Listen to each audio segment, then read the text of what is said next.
The afternoon sunlight spilled through the tall windows of La Belle Café, illuminating the cozy space with a golden glow. The café, nestled in a quieter corner of Manhattan, was a favorite for locals seeking refuge from the city's relentless pace. Its charm wasn't in luxury but in comfort: the mismatched chairs, the vintage espresso machines that hissed with life, and the aroma of freshly baked pastries that lingered in the air like a gentle invitation. Sitting in the corner, away from the chatter of students and office workers, was Henry Caldwell, a billionaire whose name was known in every corner of the business world. Henry was a man who had everything money could buy: sprawling mansions in Malibu, a private jet, a collection of sports cars that could fill a small garage, and a portfolio of companies worth billions. But all of that had come at a price. Trust, kindness, and genuine human connection had long since slipped from his life. People were tools, money was power, and he had perfected the art of reading motives as sharply as he read balance sheets. Today, however, Henry wasn't here to discuss business or make deals. He had come with a different agenda. He wanted to test people, not their intelligence, not their loyalty, but their character. He had grown skeptical of the world, weary of flattery, greed, and hidden agendas. There had been too many disappointments, too many betrayals. Somewhere along the line, he had started believing that genuine kindness had become a myth. Henry's eyes scanned the room until they rested on Clara Benson, a young waitress moving gracefully between tables. Clara had been working at La Belle Café for 3 years, balancing 2 jobs to support her younger brother through college. She wasn't glamorous or ostentatious, but there was a quiet dignity to her movements, a warmth in her smile that made even the grumpiest customers soften. Henry had noticed her the moment he walked in: the way she remembered regulars' names, the patience she showed to children spilling milk, the tact she used with impatient adults. Henry ordered his lunch and watched from his corner. When the meal arrived, he took his time, observing. He wasn't here for the food. He was here to test Clara, to see if she had the integrity he so rarely found. He had devised a small experiment. He would leave a $5 tip on a $15 lunch, barely a third of the expected gratuity, and see how she reacted. He wanted to know if she would judge, complain, or accept it gracefully. When Clara approached to clear his table, her eyes fell on the tip. A slight hesitation flickered across her face, though she didn't show it. Most people would have frowned, muttered a complaint, or at least counted the money with visible irritation. But Clara simply smiled. "Thank you, sir," she said politely, placing the money in the register. "I appreciate it. I hope you enjoyed your meal." Henry raised an eyebrow. That was it. No scorn, no complaint, no sarcasm. He decided to push a little further. "Excuse me," he called, his voice carrying over the soft hum of cafe conversation.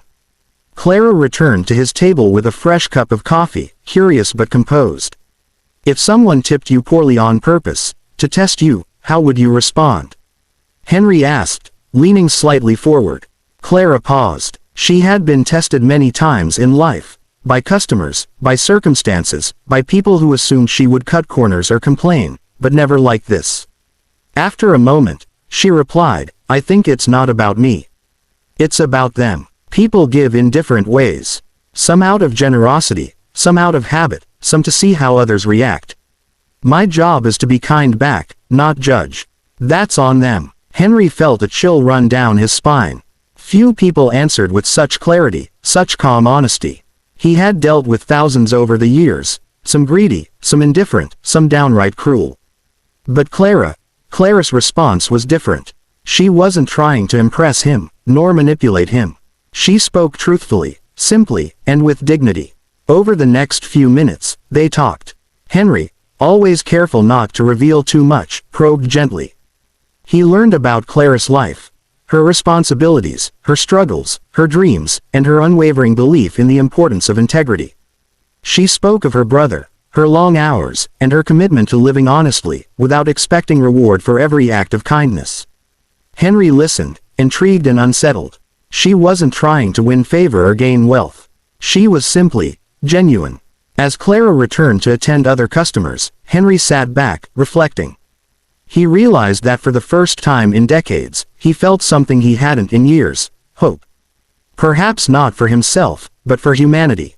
He had been hardened by greed and disappointment, but here was proof that goodness still existed, quiet, unassuming, and uncorrupted. Henry left the cafe that day without fanfare. But the encounter stayed with him. For hours, he replayed her words, her composure, and the integrity she exhibited. He couldn't stop thinking about her. She had passed his test, not for money, but for character. That realization gnawed at him. What good was all the wealth in the world if he had no one around him whose heart he could trust? That night, Henry returned to his penthouse. The city lights sparkled below, but their beauty felt hollow. He poured himself a glass of scotch and stared out the window, replaying the events of the cafe. The lesson Clara had unknowingly taught him echoed in his mind. Money can buy anything, but it cannot buy integrity or kindness. By the next morning, Henry had made a decision. He called his lawyer and began dictating changes to his will, not in haste, but with precision.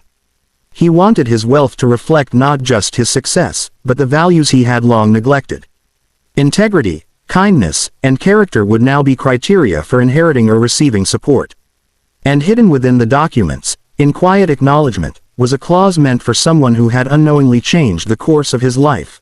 Clara Benson, for reminding me what money cannot buy. Henry didn't rush back to La Belle Cafe immediately. He wanted to observe first, without expectation, without theatrics. Days passed, and each time he thought of Clara, he realized that her influence had shifted something deep inside him. He had been reminded of the human connection he had lost, the small acts of honesty and compassion that mattered more than any financial transaction. Then, one late afternoon, he returned to the cafe, not as a test, not as an experiment, but simply as a man seeking connection. He sat at his usual corner table, quietly observing Clara as she worked. There was no pretense, no hidden agenda. He wanted to see her simply for who she was, not as a subject in a test. When Clara approached with a coffee refill, Henry spoke for the first time in weeks, not with challenge, but with sincerity. "Miss Benson, may I speak with you for a moment?" Her eyebrows lifted slightly, curiosity mixed with polite caution. "Of course, sir," she replied. Henry leaned back in his chair, carefully considering his next words. He wasn't used to vulnerability, but something about Clara's presence made it possible. "You've changed something for me, something I didn't realize I had lost. I want to thank you." Clara blinked, caught off guard. She had seen many wealthy patrons leave generous tips, and a few had tried to impress her with stories of philanthropy, but this was different. This wasn't about money, or status, or showing off. It was about honesty and impact. Henry handed her an envelope, a gesture that felt strange even to him. "No strings," he said. "No tests. Just, thank you." Clara opened it slowly. Inside, she found enough to cover her brother's tuition, her education, and a small safety net for their future. Her hands trembled slightly, and tears welled in her eyes. I don't know what to say," she whispered. "You don't need to say anything," Henry said, feeling an unfamiliar warmth. "Just keep being yourself. That's more valuable than anything I own." In that moment, the billionaire realized that wealth, deals, and power were nothing compared to the quiet integrity of one human being. And Clara, unknowingly, had reminded him that even the richest life is empty without goodness at its core.